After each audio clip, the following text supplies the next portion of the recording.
Gift dari Jogja. Gini Cak Nun, ngapunten boten pakai bahasa Jawa, boten lancar. Eh, kan saya di Jogja itu sebagai mahasiswa. Kemudian saya pernah mensurvei ke ini tentang agama. Kemudian saya pernah survei ke Bihara, tempat tempat ibadahnya orang Buddha. Kemudian saya pernah ke gereja, tempat ibadahnya orang Kristen. Itu sejatinya kalau yang saya survei dan saya tanya-tanya tentang ke biharanya itu bahwa agama Buddha juga mengajarkan tentang kebaikan, tentang kebenaran. Kemudian di Kristen juga mengajarkan tentang kebaikan dan kebenaran. Kemudian saya sendiri Islam itu mengajarkan tentang kebaikan dan kebenaran.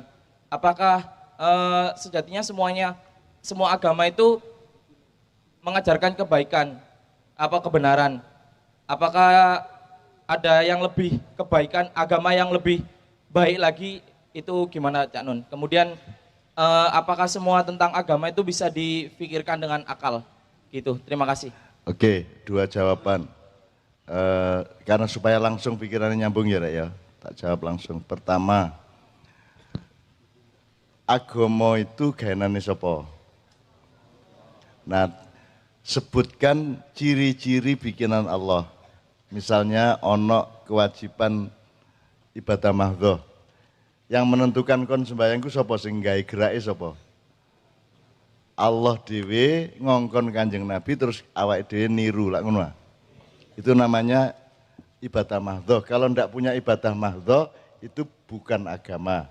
Ya, ini ya Sik ya. Dik dirungono, Dik. Ya gitu ya. Oke, tapi itu juga ndak perlu dipersoalkan. Saya kasih yang kedua aja. Karena Allah kan secara bertahap menurunkan nabi-nabi. Puncaknya atau mutakhirnya khotamal ambiyanya siapa?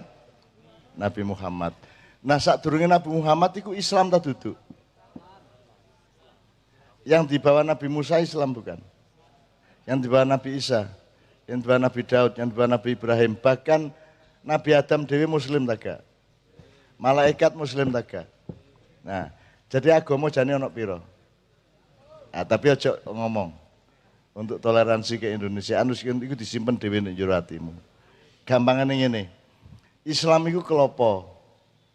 Jadi Kanjeng Nabi itu wis jangkep al yauma akmaltu lakum dinukum wa atmamtu alaikum ni'mati wa raditu lakumul islamadina. Jadi ku nek ibarat wiritan iku wis kelopo. Sebelum kelapa dia apa? Sebelum kelapa apa? Anda kenal kelapa enggak?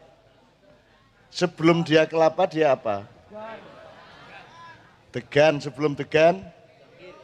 Cengkir, sebelum cengkir? Nah, aku takon, saya tanya, beluluk, cengkir, degan, kelapa itu 4 apa 1? Berarti agama ada berapa?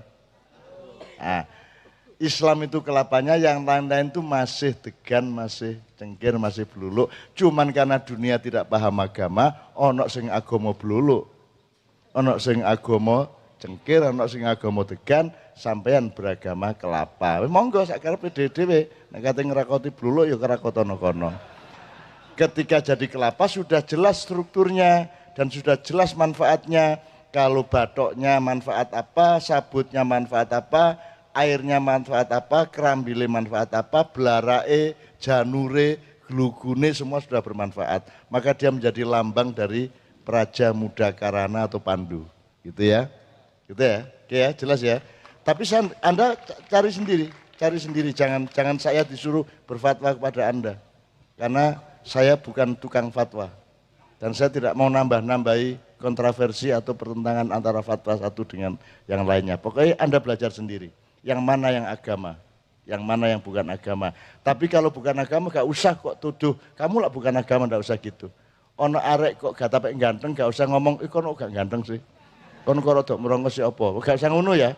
Dan gak apa-apa, hormatilah semuanya, karena semua adalah ciptaan Allah SWT. Gitu ya, tepuk tangan untuk teman kita dari Jogja. Berikutnya, tapi kita batasi ya, 2 lagi ya Mas ya, mohon maaf ya. Tanya. Ada yang dari sini dulu.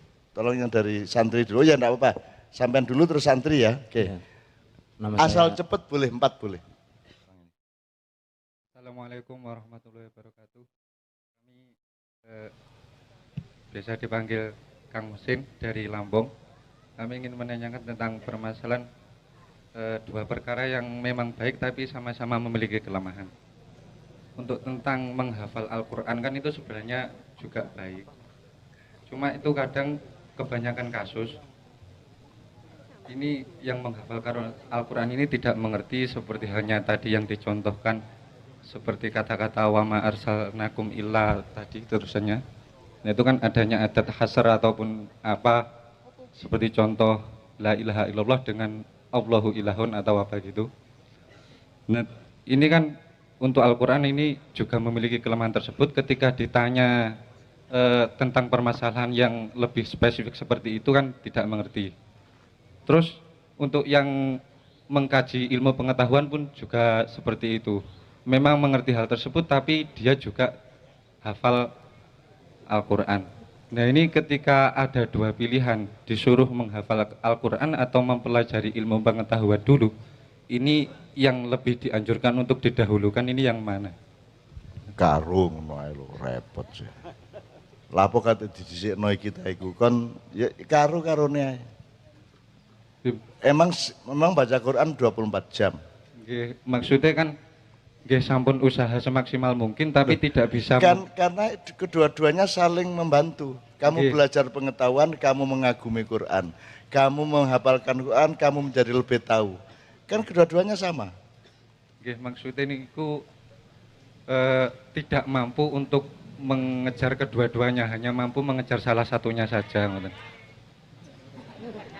Apa? Maksudnya dari kami itu hanya memiliki kemampuan untuk jika mengejar ilmu pengetahuan ya mencari ilmu pengetahuan saja. Kalau nyambi itu terlalu berat.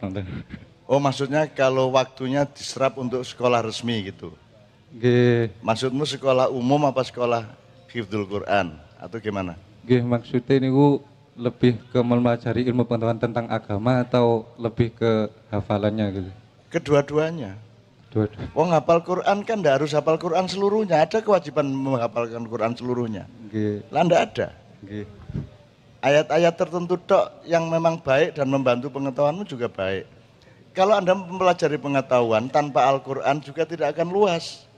Kalau Anda mempelajari Al-Quran tok tanpa pengetahuan yang lebih luas juga Al-Qurannya menjadi mandek gitu loh. Jadi menurut saya kedua-duanya.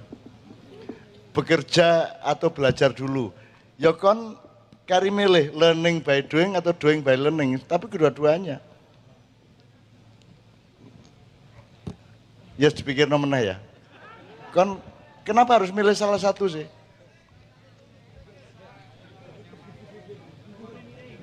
Enggak, kamu setiap orang mampu kedua-duanya.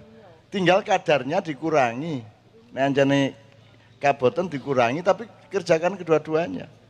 Karena mau enggak mau pikirannya akan ke kedua-duanya. Misalnya dia membaca tadi ayat apa saja tadi, itu pasti pengetahuannya juga muncul. Kalau Anda belajar pengetahuan yang di luar Al-Quran, nanti akan muncul ayatnya juga. Jadi dia justru dialektis. Belajar Quran meningkatkan pengetahuan, belajar pengetahuan meningkatkan Quran, kan gitu. Kedua-duanya kerjasama. Metodemu, jadi soal metode gue ini. Lapo kadek. Kon rabi sih, tak nyambut gawe sih. Ngono toh? Loh. Ya nyambut gawe karo rabi karo nyambut gawe lah ngono sih. Lah ngono sih urip iku. Ngono lho, kok ojo mempersulit dirimu sendiri. Kon iku gak rabi, gak nyambut gawe. Jadi ya, ngerti ya maksud saya. Oke, berikutnya, supaya cepat. Ya, mana? nama saya Imron Roswati dari Nganjuk. Jadi seperti ini, Pak. Tadi dikatakan bahwa tawasau bil haq yang saya terima, saya juga pernah menulis bahwasanya karena kebenaran saya menjadi salah. Jadi saya pernah terjun ke lapangan dan saya disuruh oleh koordinator saya bahwa saya harus melakukan suatu pekerjaan. Lalu itu saya lakukan dengan kebenaran yang menurut saya itu benar dan saya diingatkan dan menurut koordinator saya itu adalah salah. Bagaimana saya sebagai bawahan itu menyikapi atas apa yang telah saya pikirkan bahwa itu benar, ternyata disalahkan oleh koordinator saya. Terima kasih. Ya makanya sejak awal dipahami betul batas regulasinya atau SOP-nya. Ya. Jadi Anda jangan membawa kebenaran pribadi Anda kepada organisasi atau kepada kelompok. Kan gitu sebenarnya. Nek anjane kon di kuno misalnya bal-balan aturannya melok bal-balan. Nek Anda masuk satu program ya Anda taat kepada program itu. Meskipun Anda tidak terlalu sepakat sepanjang tidak melanggar akhlak dan akidah gitu loh, Dek. Jadi ojo egois, wong sekolah ae, Dek.